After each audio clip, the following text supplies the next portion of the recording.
Harry Potter and the goblet of fire ১৯ অধ্যায় the Hungarian হর্নটেল। Serious জানিয়েছে ২২ November গভীর রাতে গ্রিফিন্ডর টাওয়ারে আসবে, তারপর ওর সঙ্গে মুখোমুখি আলাপ আলোচনা করবে। সেই ভাবনা গত ১৫ দিন ওর মনকে আচ্ছন্ন করে রেখেছে। চ্যাম্পিয়ন হবার পর আকস্মিক মানসিক ধকলটা একটু একটু করে কমে আসছে, অযাচিত ভয়ও কমছে, তবে ওর মন যে তোলপাড় করে চলছে, মানসিকভাবে এতটা দুর্বল সে কখনো হয়নি। সিদাইনের বিরুদ্ধে কুইডিচ ম্যাচের আগের দুর্বলতার চেয়েও আরও যেন বেশি মানসিক দুর্বলতা। সকল সময় কি এরকম ঝড়ঝঞ্ঝা বয়ে ওকে বেড়াতে হবে, এবং এভাবেই কি ওর জীবন শেষ হয়ে যাবে? শত শত শত্রুমিত্রদের সামনে অজানা শক্ত জাদু প্রদর্শন করার ব্যাপারে সিরিয়াস কতটা সাহায্য করতে পারবে ও জানে না, কিন্তু এই মুহূর্তে ওর এক বন্ধু সামনে এসে দাঁড়ালে হ্যারি সব রকমের দুর্বলতা অসহায়তা কাটিয়ে উঠতে পারে। সিরিয়াসের সঙ্গে ওর একান্ত আলাপ আলোচনা। সেই সময় দল ছুটকেও ঘরে থাকলে অসুবিধা হওয়ার সম্ভাবনা। হারমোনিয়ার সাথে কথা বলে তার ব্যবস্থা করতে হবে। ইতিমধ্যে ডেইলি প্রফিটে রিটার প্রতিবেদন ওকে নির্ধারণে অস্বস্তিতে ফেলেছে। রিটা আগামী টুর্নামেন্ট সম্বন্ধে বলতে গেলে বিশেষ কিছুই লেখেনি, যা লিখেছে সব হ্যারি পটার আর ওই বৈচিত্র্যময় জীবন সম্বন্ধে। সেড্রিক বা দূরের 2 বিদেশি বন্ধু স্কুল সম্বন্ধেও বিশেষ কিছু লেখেনি। প্রায় দিন 10 আগে ডেইলি প্রফিটের প্রথম পৃষ্ঠায় প্রতিবেদনটি প্রকাশিত হয়েছে। তার কথা মনে হলেই হ্যারির পেটের মধ্যে শুধু জ্বলন নয়, অপমানের জ্বালা। রিটার যা মনে এসেছে তাই লিখেছে প্রতিবেদনে। আমার মনে হয় বাবা মার কাছ থেকে আমি শক্তি পেয়েছি। আমি জানি তারা যদি বেঁচে থাকতেন তাহলে আজকের হ্যারি পটারকে দেখে তাদের গর্বে বুক ফুলে উঠত। হ্যাঁ, মাঝে মাঝে রাতে ঘুম ভেঙে গেলে আমি তাদের জন্য কাঁদি। একথা স্বীকার করতে আমি লজ্জা পাই না। আমি জানি টুর্নামেন্টের সময় কোনো কিছু আমাকে আঘাত করতে পারবে না, কারণ তারা যেখানেই থাকুন না কেন আমাকে রক্ষা করবেন। এখানেই শেষ নয়। রিটা স্কিটার আরও খানিকটা এগিয়ে দিয়ে লিখেছেন, অনেকের কাছে হ্যারি সম্পর্কে সে কথাবার্তা। হ্যারি শেষ পর্যন্ত হগওয়ার্টসে ভালোবাসা পেয়েছে। ওর ঘনিষ্ঠ এক বন্ধু কলিন ক্রিফ বলেছে, হ্যারিকে কখনো দেখা যায় না যে ও মাগল বংশে জন্মগ্রহণকারী অতি সুশ্রী হারমায়োনি গ্রেঞ্জার ছাড়া একা চলাফেরা করেছে। মাগল বংশের রূপসী মেয়েটি হ্যারির মতোই হগওয়ার্টসের অন্যতম সেরা ছাত্রী। ডেইলি প্রফিট প্রতিবেদন ছাপার পর সিদাইন হাউসের ছেলেমেয়েরা ওর জীবন একরকম আরও অতিষ্ঠ করে তুলেছে। ওকে দেখলেই নানা মন্তব্য করে। পটার, তোমার একটা রুমাল চাই? তুমি যদি চেহারা বদলের পরীক্ষায় কেঁদে ফেলো? কবে থেকে তুমি স্কুলে সেরা ছাত্র হলে? এই স্কুল কি তুমি আর লং বটম করেছো? হেই হ্যারি। হ্যাঁ ঠিক আছে, হ্যারি চেঁচিয়ে ওঠে যখন ও একা একা করিডোরে ঘোরাফেরা করে। আমি আমার মৃত মায়ের জন্য কাঁদি। হ্যাঁ, আমি আরও কিছু করতে চাই। না, তোমার পালক হাত থেকে ফেলে দিয়েছো। চো বলল। হ্যারির গাল লাল হয়ে গেল। ঠিক বলেছ, দুঃখিত চো। হ্যারি মাটি থেকে কলমটা তুলতে তুলতে বলল, মঙ্গলবারের জন্য আমার শুভকামনা রইল। চো বলল, আমি হলফ করে বলতে পারি তুমি ভালো করবে। কথাটা শুনে হ্যারির নিজেকে অসম্ভব বোকা মনে হলো। হারমোনি আসে হ্যারির অস্বস্তি ও তিক্ততা শেয়ার করতে, কিন্তু ও চুপ করে রইল নীরবে দাঁড়িয়ে থাকা ছেলেমেয়েদের দেখে। হ্যারি হারমোনির অবস্থাটা নিয়ন্ত্রণে রাখার কুশলতা দেখে আশ্চর্য হয়ে যায়। দারুণ সুন্দর হ্যারি, পান্সি পার্কিনসন জোরে জোরে বলল। রিটার প্রতিবেদন প্রকাশিত হওয়ার পর ওই প্রথম হারমোনির সাথে দেখা। একটা ডোরাকাটা বিড়ালের কি বিশ্লেষণ করেছে ও। ওদের দিকে তাকিও না, ওরা মূর্খ, অবজ্ঞা করো। হারমোনি উঁচু করে অকম্পিত স্বরে বলে উঠল, উপেক্ষা করো হ্যারি। কিন্তু হ্যারি যদি কিছুই উপেক্ষা করতে পারছে না। স্নেইপের সেই ক্লাস শেষে আটক থাকার পর রনের সঙ্গে আর একটা কথাও হয়নি। হারমোনি চারা ওরা কথা বন্ধ করে থাকুক, দুজনেরই উপর রেগে আছে। কথা না বলার কি আছে? হ্যারি বলে, আমার কোনো দোষ নেই। রন ইচ্ছে করে আমার সঙ্গে কথা বলে না, দেখলেই মুখ ফিরিয়ে নেয়। হ্যারি ওর সঙ্গে কথা বলবে যদি রন মেনে নেয় গবলেট অফ ফায়ারেও নাম দেয়নি। মিথ্যুক বলার জন্য ক্ষমা চায়, দুঃখ প্রকাশ করে। আমি ওর সঙ্গে ঝগড়া করিনি। হ্যারি এক গুয়ের মতো বলল, এটা ওর সমস্যা। তুমি ওকে মিস করেছো? হারমোনি অধৈর্য হয়ে বলে, কিন্তু আমি জানি ও তোমাকে মিস করেছে। না, তোমার ভুল ধারণা। টুর্নামেন্টের প্রথম কাজের আগে ঠিক হলো থার্ড ইয়ার ও তার ঊর্ধ্বের ছেলেমেয়েরা হগসমিড যাবার অনুমতি পাবে। হারমোনি বলল, ভালোই হলো, অন্তত কয়েক ঘন্টার জন্য তুমি ক্যাসল থেকে মুক্তি পাবে, একঘেয়েমি থেকে বাঁচবে। অবশ্য সেরকম ও কিছু চাইছে না। রন যাবে না? হ্যারি প্রশ্ন করল। তুমি কি ওর সঙ্গে যেতে চাও না? হারমোনির কথাটা শুনে গাল লাল হয়ে যায়। বলল, না তা নয়, ভাবছিলাম ওর সঙ্গে 3 রুম স্টিক্সে দেখা তো হবে। না, হ্যারি সোজাসুজি বলল। ও হ্যারি, তুমি বোকার মতো কথা বলছো। আমি যাব, কিন্তু আমি রনের সঙ্গে কথা বলবো না। আমি অদৃশ্য হবার আলখেল্লা পরে ঘুরে বেড়াবো। ঠিক আছে, তাই পড়বে তাহলে, হারমোনি তিক্তভাবে বলল। তুমি আলখেল্লা পড়লে তোমার সঙ্গে আর কথা বলবে কি করে? আমি কি করে বুঝবো আমি কার দিকে তাকাচ্ছি? হ্যারি যা ভাবে তাই করে গটগট করে ডরমিটরিতে গিয়ে আলখেল্লাটা নিয়ে নিচে এলো। তারপর দুজনে হগসমিডে চলল। হ্যারির অদৃশ্য হয়ে হারমোনির সঙ্গে চলার দারুণ মজা লাগলো। মন হালকা হয়ে গেল, যেন ও হাওয়াতে ভাসছে।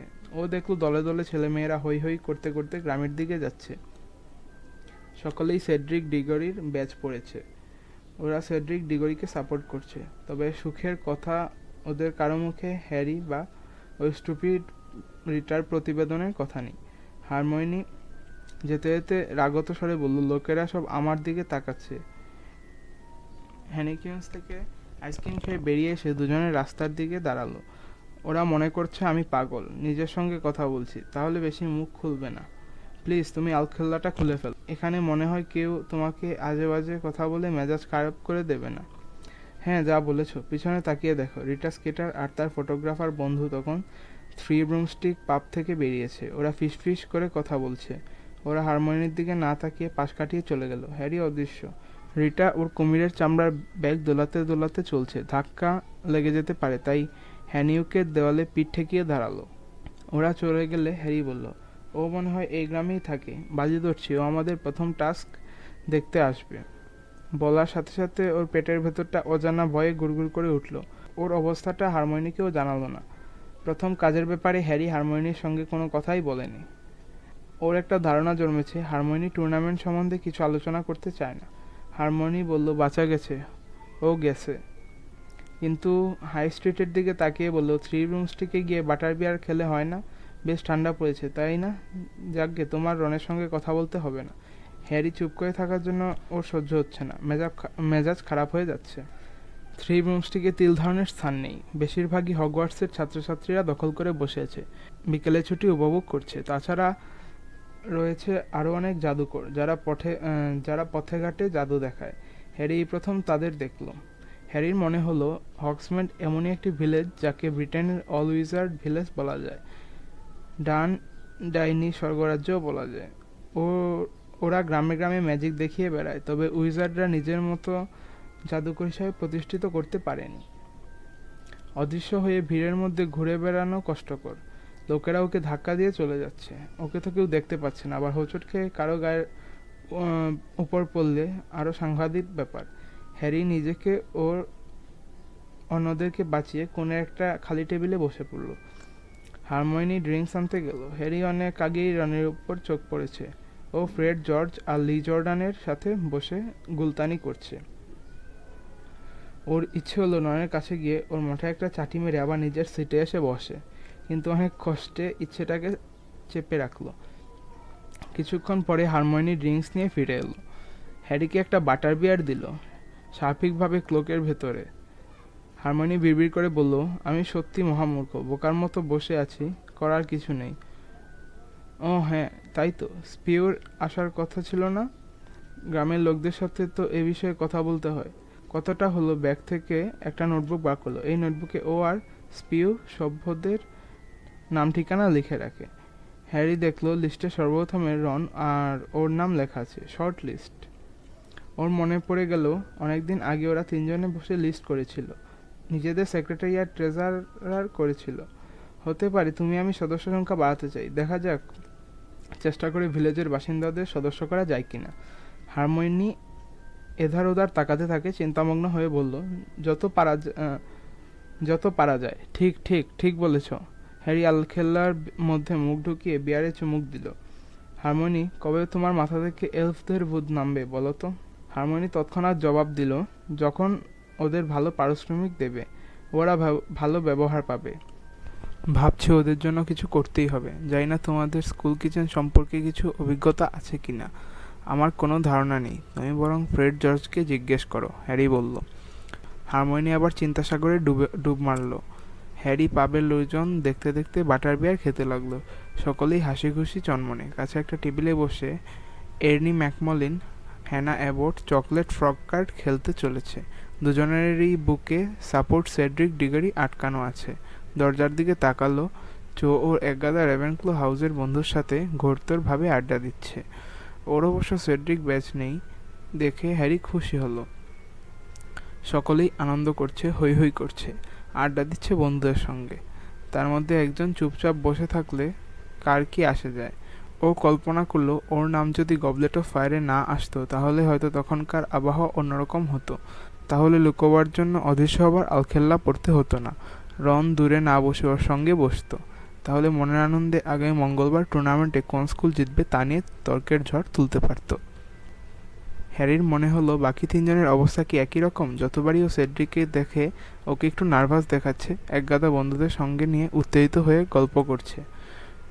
সকলে যত খুশি পড়াশোনা করছে, কাজ করছে, হোমওয়ার্ক করছে, আর ও পালিয়ে বেড়াচ্ছে। গবলেট অফ ফায়ারে নাম না এলে কত ভালো ছিল। হয়তো বাকি তিনজন স্কুল চ্যাম্পিয়নের জন্য সে মারাত্মক কাজ সামনে এসেছে, তাতে চিন্তিত নয়। হ্যারি ডেলাকোরকে করিডোরের মাঝে মাঝে দেখছে, ঠিক যেন প্রথমে দেখছিল তেমনই উগ্র আর অনমনীয়। লাইব্রেরিতে বসে পড়াশোনা করে। হ্যারি সিরিয়াসের কথা ভাবল। এখন ওর বুকের মধ্যে যে জমাট চিন্তা ঘুরপাক খাচ্ছিল তবে খানিকটা কমলো। আর মাত্র 2 ঘন্টা পর রাত্রে ওর সঙ্গে কথা বলবে। কমন রুমে আসবেন, আলোচনা হবে, আর কিছুই না। হঠাৎ ওর চিন্তায় ছেদ পড়ল। হারমায়োনি বলল, ওই দেখো হ্যাগ্রিড এসেছেন। হ্যাগ্রিড পেছনে ফিরে দাঁড়িয়ে মাথার বড় চুলগুলি খোপা করে রাখেননি, পিঠের উপর খুলে রেখেছেন। হ্যাগ্রিডকে দেখলো মুডির সঙ্গে ফিসফিস করে কথা বলছে। হাতে বিরাট এক পাত্র, তাতে মদ ভরা। মুডি কোমরে বাঁধা ফ্লাক্স থেকে পান করছেন। রেস্টুরেন্টের মালিক সুন্দরী ম্যাডাম রজমেরা জিজ্ঞাসার দৃষ্টিতে মুডিকে দেখছেন। টেবিল থেকে শূন্য গ্লাস, প্লেট ইত্যাদি সরাচ্ছেন, কিন্তু মুডি কোনো অর্ডার দিচ্ছেন না। মুডি তার দোকান থেকে কিছু না কিনেই বাড়ি থেকে আনা পানীয় খাচ্ছেন। ম্যাডাম রোজমেরা মুখ ফুটে কিছু না বললেও মনে মনে অপমানিত বোধ করছেন। মুডি কখনো বাইরের কিছু খান না। গত ডিসেম্বর মাসে ডার্ক আর্টের বিরুদ্ধে প্রতিরোধ পাঠ্যক্রম পড়াতে পড়াতে বলছিলেন, আমি নিজের খাবার নিজে বানাতে পছন্দ করি, না হলে ডার্ক জাদুকরেরা কাপে খাবারে বিষ মিশিয়ে দিতে পারে। সকলের সাবধানতা দরকার। একটু পর হ্যাগ্রিড আর মুডি ঘর থেকে বেরিয়ে যাবেন মনে হলো হ্যারির। হ্যারি হ্যাগ্রিডকে হাত নাড়ল। তারপরেই বুঝতে পারল হ্যাগ্রিড ওকে দেখতে পাবেন কেমন করে। ও তো অদৃশ্য হয়ে রয়েছে। মুডি কিন্তু লক্ষ্য করলেন, বেরিয়ে যেতে যেতে থেমে গেলেন। তার ম্যাজিক্যাল চোখের কাছে সব কিছুই তুচ্ছ। উনি পরিষ্কার হ্যারিকে দেখতে পেয়েছেন। হ্যাগ্রিডের পিঠে হাত দিয়ে কিছু একটা বললেন। তারপর ওরা দুজনেই হারমোনির টেবিলের সামনে এসে দাঁড়ালেন। হ্যাগ্রিড খুব উঁচু গলায় হারমোনিকে বললেন, ভালো আছো তো হারমোনি? হারমোনি হেসে জবাব দিল। মুডি ল্যাংচাতে ল্যাংচাতে টেবিলের কাছে এলেন। হ্যারি ভাবল মুডির নজর হারমোনির স্পেও লিস্টের দিকে, কিন্তু ভুল ভেঙে গেল মুডির কথায়। সুন্দর আলখেল্লা পড়ে ছোপটার। হ্যারি হকচকিয়ে মুডির দিকে তাকালো। মুডি নাকের অনেকাংশ যে নেই সেটা কাছ থেকে বুঝতে পারে হ্যারি। মুডি হাসছেন হ্যারির দিকে তাকিয়ে। আপনি আপনি আপনার চোখ দিয়ে দেখতে পাচ্ছেন? হ্যাঁ হ্যাঁ, নিশ্চয়ই। আমার চোখ দৃশ্য অদৃশ্য সব কিছুই দেখতে পায়। অদৃশ্য হবার আলখেল্লা পড়ে কিছু হবে না। সবসময় কিন্তু ওটা কাজে লাগে না। মুডি ধীরে ধীরে বললেন। হ্যারি জানে হ্যাগ্রিড দেখতে পান না। মুডি নিশ্চয়ই হ্যাগ্রিডকে ব্যাপারটা বলেছেন। হ্যাগ্রিড যেন হারমোনিয়ার নোটবুক দেখছেন এমনভাবে টেবিলের দিকে ঝুঁকে পড়ে গলা নামিয়ে বললেন, আজ মাঝরাতে আমার কেবিনে এসে দেখা করো।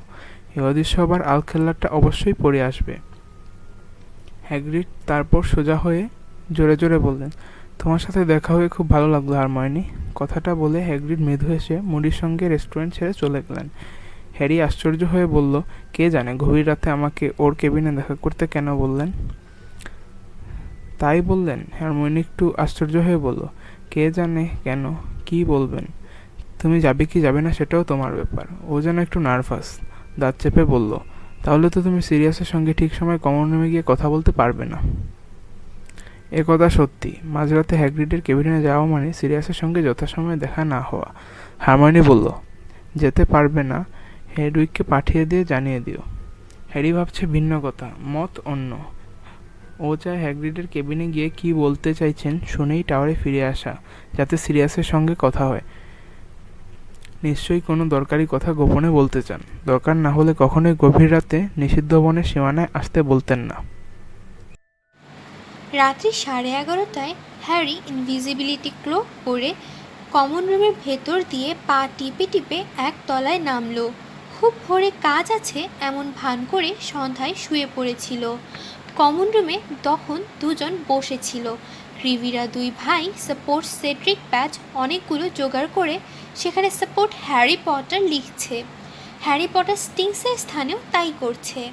এই নিয়ে ওরা হাসাহাসি করছে। হ্যারি পোর্ট্রেট হোলের মধ্য দিয়ে নিচে নেমে হারমাইনির জন্য অপেক্ষা করতে লাগলো। পরিকল্পনা অনুসারে গভীর রাতের একটু আগে ফরবিডেন ফরেস্টের সীমানায় হ্যাগ্রিডের কেবিনের দিকে চলল। যাবার আগে ফ্যাট লেডিকে ধন্যবাদ জানাতে ভুলে গেল। মাঠটা বেশ অন্ধকার। হ্যাগ্রিডের কেবিনে আলো জ্বলছে, সেই দিকে ওদের দৃষ্টি। বক্স পেটারের গ্যারেজেও আলো জ্বলছে। হ্যারি হ্যাগ্রিডের দরজায় নক করার সময় গ্যারেজ থেকে ম্যাডাম ম্যাক্সিমের কথা শুনতে পেল। এসে গেছো হ্যারি? হ্যাগ্রিড ফিসফিস করে দরজা খুলে বাহিরে তাকিয়ে জিজ্ঞেস করলেন। হ্যারি ক্যাবিনের ভেতর ঢুকে পড়ল, বলল, ঠিক সময়ে এসে গিয়েছি। হ্যারি ওর ইনভিজিবিলিটি ক্লোক খুলে ফেলল। কেন আসতে বলেছেন? হ্যাগ্রিড বললেন, তোমাকে একটা জিনিস দেখাতে ডেকেছি। হ্যাগ্রিড দারুণ উত্তেজনায় মত্ত। মাথার তেল চুকচুকে চুল মোটা চিরুনি দিয়ে আঁচড়েছেন। এত জট মাথায় যে চিরুনির কিছু অংশ ভেঙে গিয়ে চুলে আটকে রয়েছে। কোটের পকেটে মস্ত বড় একটা ফুল গুজেছেন। কি দেখাবেন বলেছিলেন? হ্যারি ভাবল হ্যাগ্রিড নিশ্চয়ই তার স্কিউর ডিম পেড়েছে তা দেখাতে ডেকেছেন, নয়তো আবারও 3 মাথাওয়ালা কোনো কুকুর কারো কাছ থেকে কিনে নিয়ে এসেছেন, সেটাই আজকে হ্যারিকে দেখাবেন। এসো আমার সঙ্গে। আবারও ইনভিজিবিলিটি ক্লোকটা পরে নাও, হ্যাগ্রিড বললেন। আমরা ফাংকে সঙ্গে নেব না, ও পছন্দ করবে না। হ্যাগ্রিড, আমি কিন্তু বেশিক্ষণ থাকতে পারবো না। একটার আগে আমার ক্যাসেলে ফিরতে হবে। কিন্তু কথাটা যেন হ্যাগ্রিডের কানে পৌঁছলো না। কেবিনের দরজা খুলে হ্যারিকে নিয়ে বাহিরে এলেন। অন্ধকার ভেদ করে চললেন। হ্যারি হ্যাগ্রিডের সঙ্গে সঙ্গে যেতে লাগলো এবং বক্স পেটনের গ্যারেজের দিকে হ্যাগ্রিডকে যেতে দেখে আশ্চর্য হয়ে গেল। হ্যাগ্রিড এখানে কেন? হ্যাগ্রিড হ্যারিকে চুপ থাকতে বললেন। তারপর গ্যারেজের দরজায় 3 বার তার সোনার হ্যান্ডেলওয়ালা ওয়ান্ড দিয়ে টোকা দিলেন। দরজাটা খুলে দাঁড়ালেন ম্যাডাম ম্যাক্সিম। তার বিরাট দেহে সিল্কের শাল জড়ানো। হ্যাগ্রিডকে দেখে হাসলেন। আহ হ্যাগ্রিড, আপনি ঠিক সময়ে এসেছেন। হ্যাগ্রিড মাথা নত করলেন। ম্যাডামের একটা হাত সোনার সিঁড়ি দিয়ে নিচে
থেকে।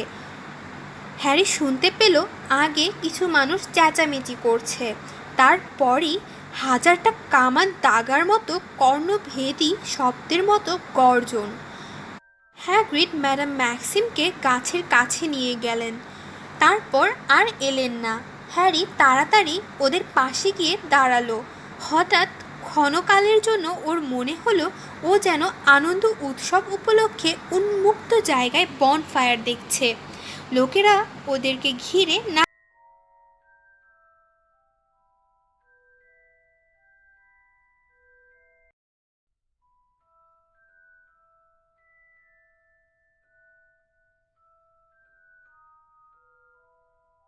দিচ্ছে, মাঝে মাঝে গর্জন করছে।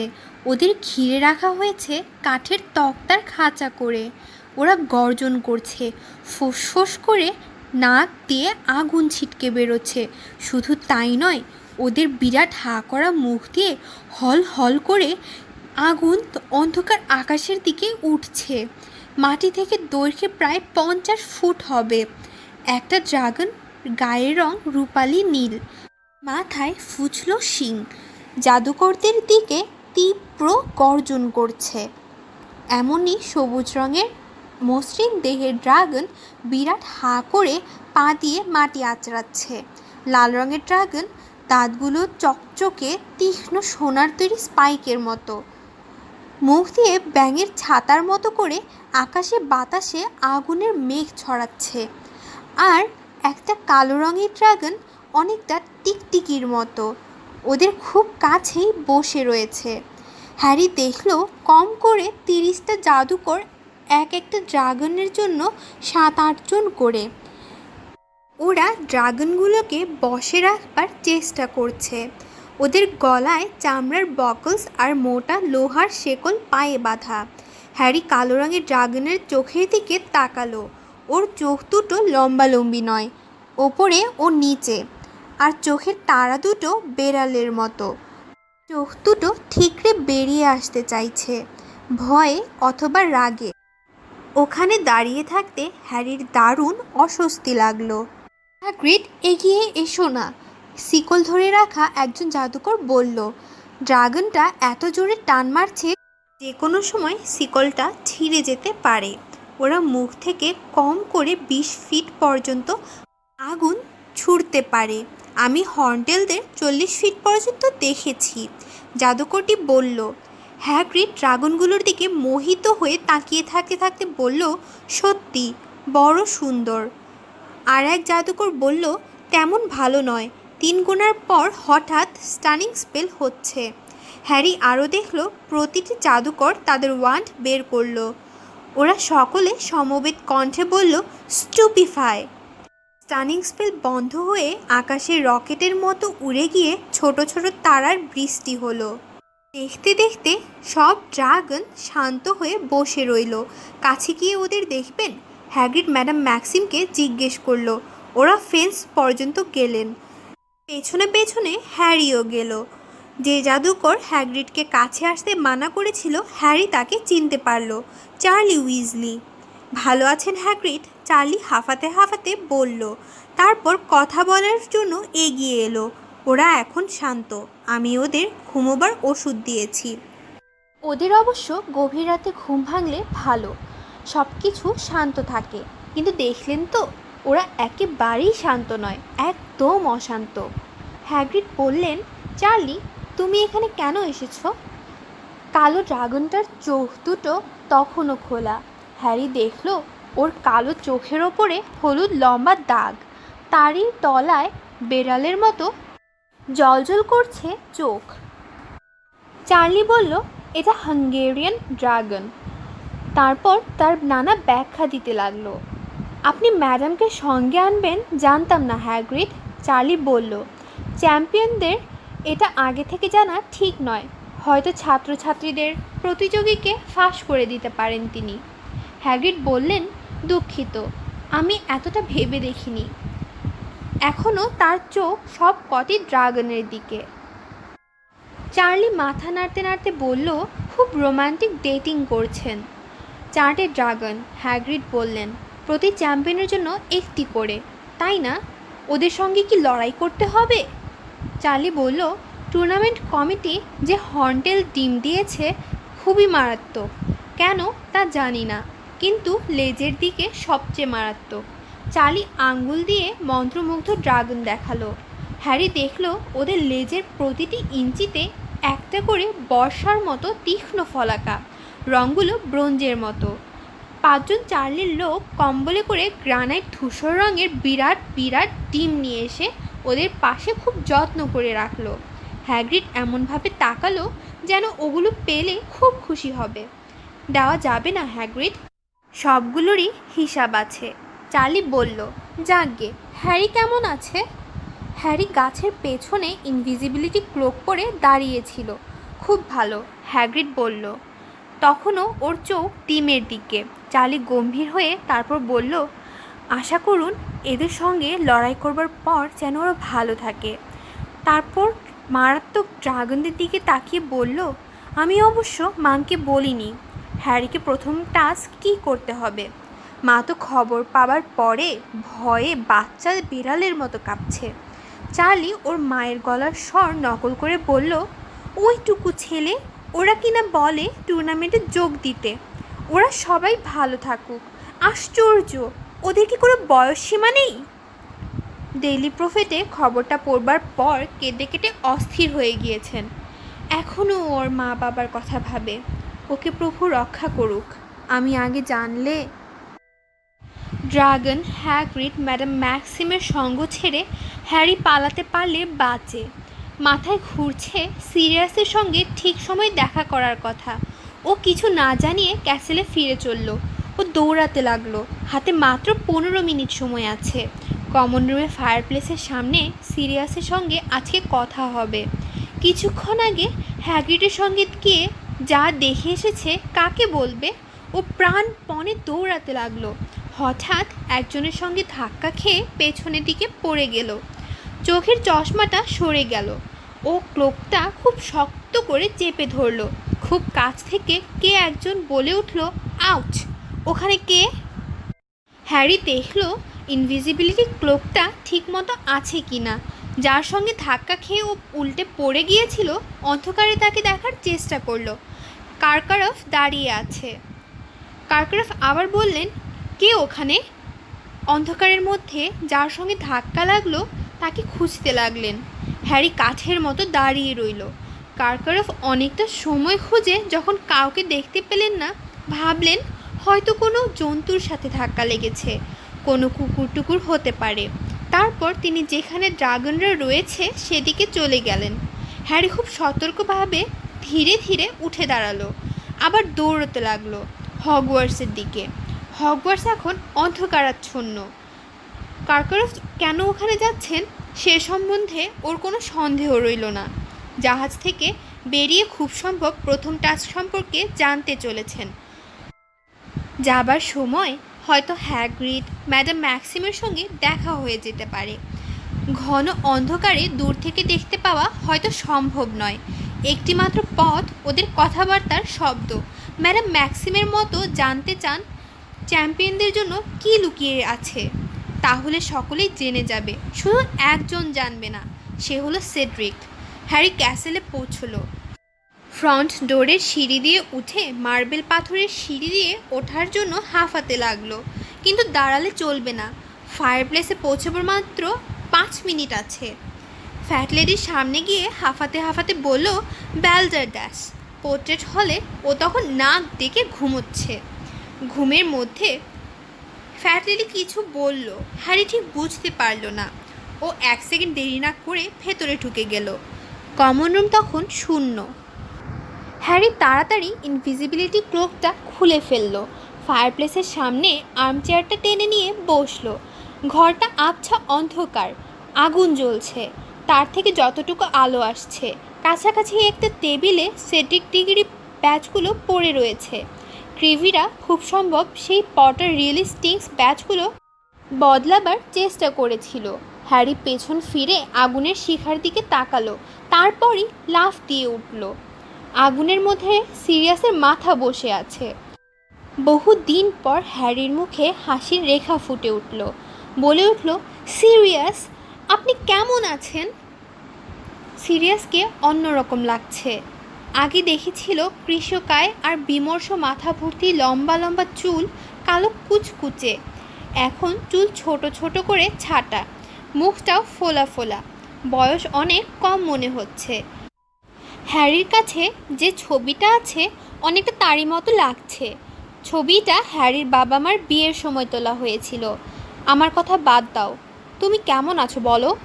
সিরিয়াস সরাসরি জিজ্ঞেস করলেন। আমি? হ্যারি বলতে চাইল খুব ভালো, কিন্তু বলতে পারল না। বহুদিন চুপ করে থাকার বাঁধ ভাঙল। ও শুরু থেকে শেষ পর্যন্ত একটুও না থেমে বলে গেল। বলল, কেন কেউ বিশ্বাস করতে চাইছে না? আমি টুর্নামেন্টে নাম দেইনি। রিটা স্কিটার কেন ওর সম্বন্ধে আজে বাজে মিথ্যা কথা লিখেছে ডেইলি প্রফেটে? কেন ও মন খুলে স্বাচ্ছন্দ্যে সহজভাবে করিডোর দিয়ে হেঁটে যেতে পারে না? এমনকি ওর প্রাণের বন্ধু রন ওর কথা একটুও বিশ্বাস করতে চাইছে না, ওর সাথে কথা বলছে না। রন ওকে হিংসা করছে। একটু আগে হ্যাগ্রিড আমাকে প্রথম টাস্ক কী সেটা দেখাতে নিয়ে গিয়েছিলেন। ড্রাগন, মারাত্মক ভয়াবহ ড্রাগনদের সঙ্গে লড়তে হবে। বলুন, সিরিয়াস কোন অপরাধে আমি আজ দণ্ডপ্রাপ্ত আসামি হয়েছি? সিরিয়াস উদ্বিগ্ন দৃষ্টিতে হ্যারির দিকে তাকালেন। এখনও ওর দৃষ্টি স্বাভাবিক রয়েছে। আজকাবান তা কেড়ে নিয়ে নিষ্প্রাণ দৃষ্টিতে পরিণত করতে পারেনি। হ্যারিকে কোনো রকম বাধা না দিয়ে মন প্রাণ খুলে সব কথা বলে যেতে দিলেন, কিন্তু মাঝখানে বললেন, ড্রাগনদের আমরা কবজা করতে পারি, কিন্তু সেটা 1 মিনিটের ভেতর করতে হবে। হ্যারি, আমি এখানে বেশিক্ষণ থাকতে পারবো না। আমি ফায়ারপ্লেস ব্যবহার করার জন্য একজন উইজার্ডের বাসায় লুকিয়ে ঢুকেছি, তবে তারা যে কোনো মুহূর্তে চলে আসতে পারে। কয়েকটা বিষয়ে তোমাকে সাবধান করা অত্যন্ত দরকার। হ্যারি বলল, কি বলুন? ওর মনটা সামান্য দমে গিয়েছে। ড্রাগনদের আসাটা কি খুবই চিন্তার বিষয়? সিরিয়াস বললেন, কারকারফ একজন ডেথ ইটার এবং ভলডেমর্টের অনুচর। তুমি কি জানো ডেথ ইটার কাদের বলা হয়? হ্যাঁ। ও কেন? ও ধরা পড়ে গিয়েছিল আমার সঙ্গে আজকাবানে, কিন্তু মুক্তি পেয়েছে। সে কারণেই ডাম্বলডোর এই বছর একজন অররকে হগওয়ার্টসে এনেছেন, ও কি করছে না করছে লক্ষ্য রাখবার জন্য। মুডি হচ্ছেন সেই অরর যে কারকারফকে ধরেছিল। প্রথমেই ওকে আজকাবানে পাঠানো হয়েছিল। কারকারফ কেমনভাবে ছাড়া পেল? হ্যারি মৃত্যু স্বরে জিজ্ঞেস করল। ওর মস্তিষ্ক অপেক্ষা করছে আরও একটা জঘন্য, অতিশয় বেদনাদায়ক খবর শোনার জন্য। ওকে মুক্তি দিল কেন? কেন আবার ম্যাজিক মন্ত্রণালয়ের সাথে একটা রফা করেছিল। সিরিয়াস ঘেন্নায় নাক সিটকে বললেন। সিরিয়াস বলল, ও অন্যায় করেছে। ওর বদলে অনেক লোক আজ কারাবন্দী। ওই শয়তান মোটেই জনপ্রিয় ছিল না। আমি তোমায় হলফ করে বলছি, ও মুক্তি পাওয়ার পর তোমায় শুধু বলছি, ও ডার্ক আর্ট শেখায় কাদের জানো? যারা যারা ওর স্কুল থেকে পাস করে চলে যায়। তাহলে কি হলো? ডার্মস্ট্রাঙ্গের চ্যাম্পিয়নের উপরও নজর রাখতে গাফিলতি করবে না। ঠিক আছে, হ্যারি বলল। কিন্তু তাহলে কি বলতে চাচ্ছেন কারকারফ আমার নাম গবলেটে দিয়েছিল? যদি রেখে থাকে তাহলে নিঃসন্দেহে বলতে হয় সে একজন দক্ষ অভিনেতা। আমার নাম আসাতে ও দারুণ রেগে গিয়েছে। আমি যাতে না আসতে পারি তার জন্য প্রচুর তর্ক বিতর্ক করেছিল। সিরিয়াস বলল, ও যে একজন ভালো অভিনেতা তা আমরা জানি। মিনিস্ট্রিকে ও যে সৎ লোক, কোনো দোষ করেনি তা বেশ ভালো করেই বুঝিয়েছিল। মুক্তি পাবার জন্য কি বলো, তাই না? যাক সে কথা, আমাদের ডেইলি প্রফিটের ওপর কড়া নজর রাখতে হবে। মনে রাখবে হ্যারি, আপনি, আমি, শুধু নয় সারা পৃথিবীর। হ্যারি তিক্ত কণ্ঠে বলল, গত মাসে ওই স্কিটারের ডেইলি প্রফিটে লিখেছে হগওয়ার্টসে আসার সময় মুডিকে আক্রমণ করা হয়েছিল। হ্যাঁ, আমি খুব ভালো করেই জানি। ও লিখেছে ওটা একটা সাজানো ব্যাপার। সিরিয়াস তাড়াতাড়ি বললেন। হ্যারিকে থামিয়ে দিয়ে বললেন, ওকে আক্রমণ করার ব্যাপারটায় আমার সন্দেহ আছে। হয়তো কেউ তাকে হগওয়ার্টসে আসতে বাধা দিয়েছিল। অনেকেই জানে মুডি থাকলে ওদের একটু অসুবিধা হবে। বুঝলে, মুডি মোটেই বোকা লোক নয়, সব জানেন, সব বোঝেন। সেই জন্যই তো মিনিস্ট্রির ও একজন সুদক্ষ অরর। তো আপনার মত কি? হ্যারি জিজ্ঞেস করলো। তাহলে কারকারফ আমাকে খতম করার জন্য আপ্রাণ চেষ্টা চালাচ্ছে, কিন্তু কেন? সিরিয়াস ধীরে ধীরে বললেন, আমি ইদানিং অদ্ভুত অদ্ভুত সব কথা শুনছি। সিরিয়াস গম্ভীর হয়ে বললেন, ইদানিং ডেথ ইটাররা খুবই সক্রিয় হয়ে উঠেছে। কুইডিচ ওয়ার্ল্ড কাপ খেলার সময় তারা তাদের তাগিদ দেখিয়েছিল। কি ঠিক বলছি না? মাঝে মাঝে ডার্ক মার্ক ব্যবহার করেছে। তারপর তুমি কি শুনেছ মিনিস্টার অফ ম্যাজিকের একজন কর্মকর্তাকে পাওয়া যাচ্ছে না? বার্থা জোরকিনসন। হ্যারি বলল, ঠিক ঠিক বলেছ। ও আলবেনিয়াতে হারিয়ে গিয়েছে, মানে উধাও। এবং এমন একটা গুজব আছে যে ভলডেমর্টকে শেষ ওখানেই দেখা গিয়েছিল। মনে হয় বার্থা ট্রাইউইজার টুর্নামেন্টের কথা জানে, তাই না? কিন্তু আমার মনে হয় না ও সোজা ভলডেমর্টের কাছে গিয়েছে। সিরিয়াস বিমর্ষ হয়ে বলল, শোনো, আমি বার্থা জোরকিনসেনকে ভালোভাবেই চিনি। ও হগওয়ার্টসে যখন পড়তো আমি আর তোমার বাবা এখানে তার 4-5 বছরের সিনিয়র ছিলাম। নাম্বার 1 মূর্খ, মাথায় কিচ্ছু নেই, অথচ দেখায় সব জানে, কিছু জানে না। ভলডেমর্টের সঙ্গে টিকতে পারবে না হ্যারি। বার্থা এতটাই মূর্খ যে ওকে খুব সহজেই ফাঁদে ফেলা যায়। আচ্ছা, ভলডেমর্ট টুর্নামেন্টের খবর রাখে? হ্যারি জিজ্ঞেস করলো। আপনার কি মনে হয় কার্কারফ ওর নির্দেশে এখানে এসেছেন? ঠিক জানি না, সিরিয়াস বললেন। সত্যি আমি বলতে পারছি না। কার্কারফ কখনোই ভলডেমর্টের কাছে যাবে না যদি না ও বিপদে আপদে ভলডেমর্ট ওকে ছাতা দিয়ে ওর মাথায় রক্ষা করে। মানে ভলডেমর্ট খুবই শক্তিশালী, তবে সে তোমার নাম গবলেটে রেখেছে, এটা অবশ্যই কোনো বিশেষ উদ্দেশ্যে রেখেছে।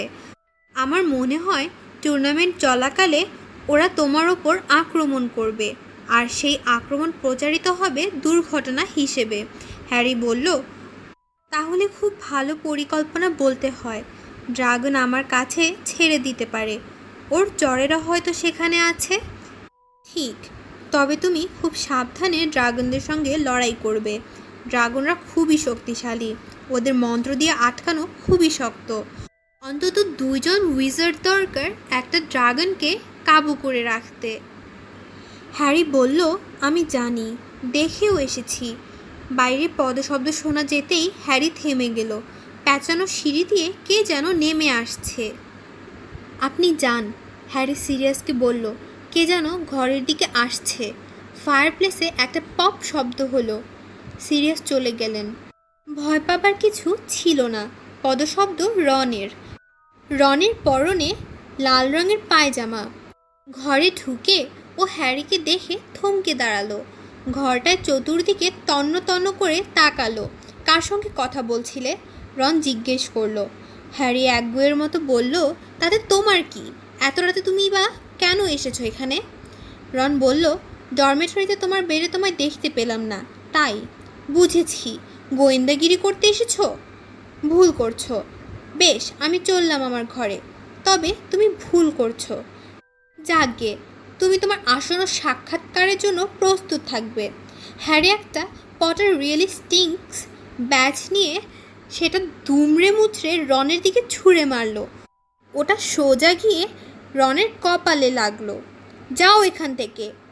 মঙ্গলবার তুমি ওটা পরবে, কপালে কাটা দাগ থাকতেও পারে। তুমি তো তাই চাইছো, তাই না? হ্যারি দারুণ রেগে গেছে। রন কাছে এলে একটা ঘুষিও মারতে পারে। হ্যারি চাচ্ছে রন যেন ওকে পাল্টা আক্রমণ করে। কোনো উত্তর না দিয়ে রন চুপচাপ দাঁড়িয়ে রইল।